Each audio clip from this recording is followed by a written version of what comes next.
Hi, my name is Dean Hansen. I'm a career practicum student at Bahrain Middle High School, and today I'm going to be making a little tutorial on Adobe Express and specifically creating a poster or a flyer within Adobe Express. As you can see here, we're currently in the main menu and there's a bunch of different options of things that you can pick, but for our purposes now we're just going to go ahead and click on Create a Poster. Once we do that, we're presented with this relatively overwhelming page at first glance, but we'll get through it and kind of understand all the elements around. So first, we have here a portrait paper, but we actually want to have a landscape paper. So we're going to go ahead and click Resize, go down to Video, and then click on this one, 1920 by 1080 pixels. Once we click on that, we'll just go ahead and click on Resize, and it'll automatically resize our image into a landscape form. Another quick tidbit I want to touch on, if you can see in the bottom right here, you have the option to add a page. If you click that, you can decide on the size of the page. And once you do that, you now have two pages, which you can see here in the bottom left of our little display panel.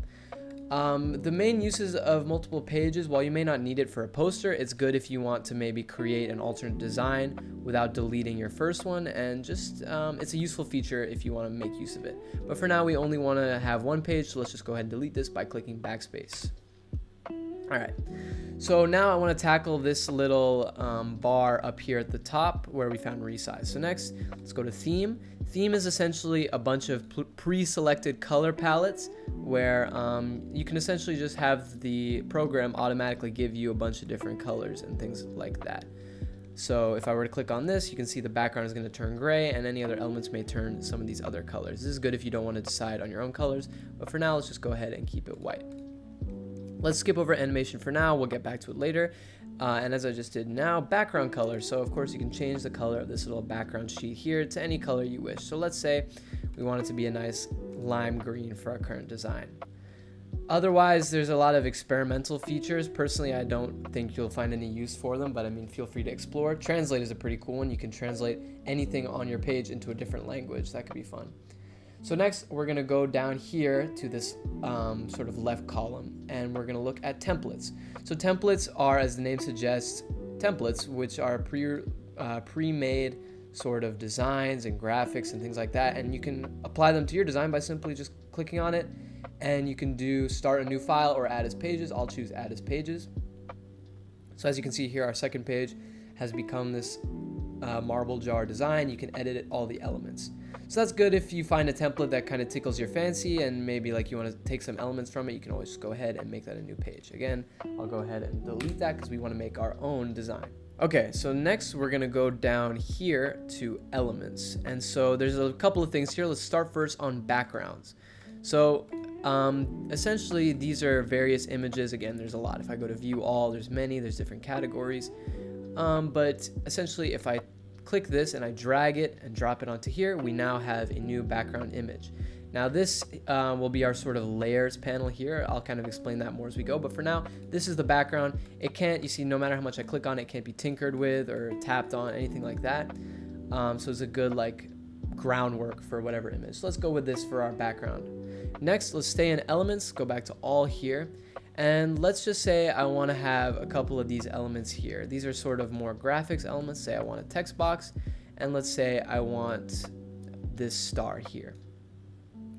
So as you can see, I've kind of, the two icons we just dragged have ended up here on the right, and they're kind of stacked in this pattern. So the order does matter. For example, if I have the star placed here underneath the speech box, if I drag it, you'll see it goes under.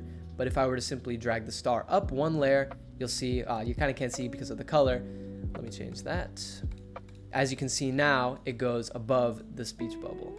So essentially that's sort of basic layer functionality. It's similar to programs such as Photoshop, where essentially whatever order it is in here, it's good. A good way I like to think of it is like stacking pieces of paper. You know, like if this paper is stacked on top of this one, you're obviously not going to see it, but vice versa, and it'll look just fine. So that's kind of basic information on layers. So if your elements or graphics aren't popping up, maybe take a look over here.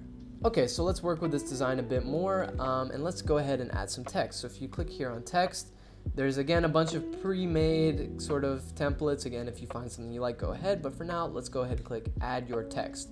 This creates a little text box here. So let's say this is an advertisement for the book club. So let's say book club meeting this Monday.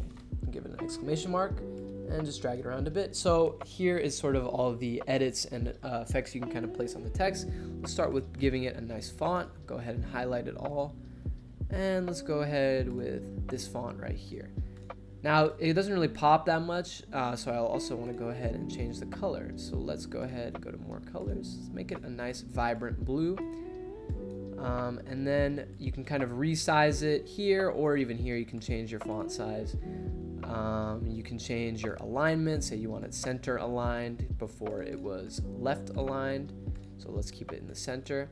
And there's other various effects, like for example, an outline on your text. So for example, I can have a black outline, a white outline, or I can simply do this to remove the outline. There's a lot of various text effects that you can kind of play around with, spacing, all that, and it really depends on kind of how experimental and customized you want it to get. But for now, let's just go ahead and use these guidelines you can get just by dragging to keep it centered in the middle. Let's go ahead and also add an animation of sorts beneath the text or right near the text. Let's go ahead and, I like this balloon one, so let's go ahead and just click on it, and you'll see a bunch of complicated stuff comes up, but it's really not that complicated. Just bear with me a moment. This is essentially a play button. So this is an animation, of course. As you can see, when I hit play, the balloons will kind of pop up and jingle around and sparkle, and at the end disappear.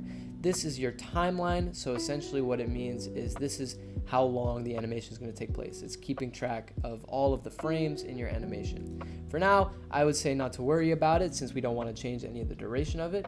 Instead, let's just focus on resizing it, and I would like it to go underneath our text here and have it pop up below it.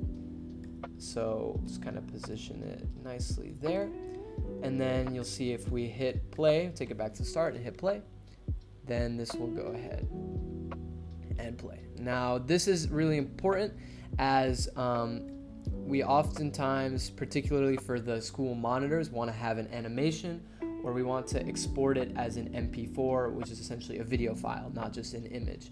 So an animation gives you the ability to export it as an MP4. So it's very important that you put some sort of graphical element that has an animation, preferably.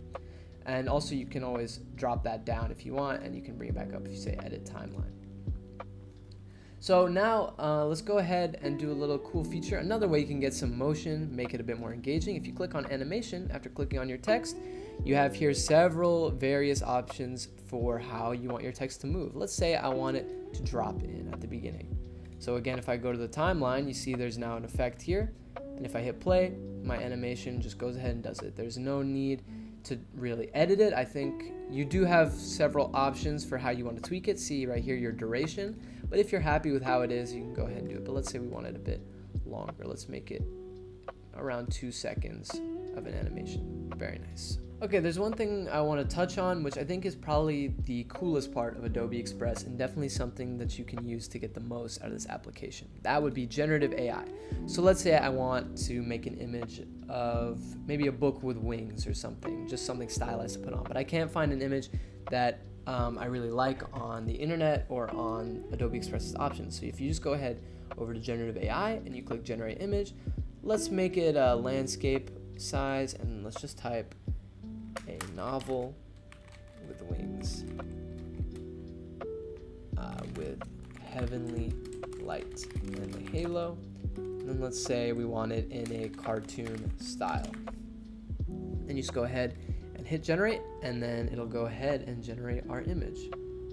Okay, as you can see, our image has been created, but maybe I don't like this one that much. But luckily, Adobe Express gives you several options. Let's say I like this one more with that kind of golden illumination. I think that's good for us. So I'm just going to go ahead and let's just place it maybe in the bottom right. Okay, so I've just done a little bit of kind of adjustments and rearranging things, adding some more graphics and things like that. And I've put together a little comprehensive animation here. So as you can see, all the text comes in. We have our balloons, our let's learn, all of that. And I'd say this poster is just about done and ready to be shared.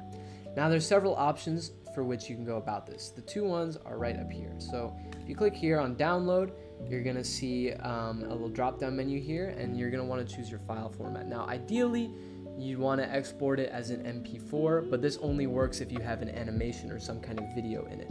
Essentially, this is what works best for playing it on the school monitors and things like that, because it's a video, not just an image. So, and of course, here's your resolution. You probably want to go with original size, and we don't have 4K files, that'd probably be too big.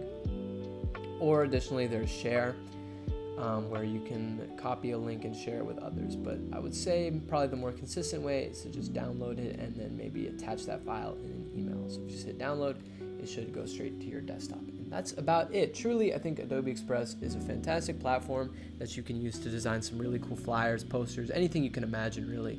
And with the generative AI feature and things like that, it has truly unlimited potential. So I hope you guys make some great things. Have a great day.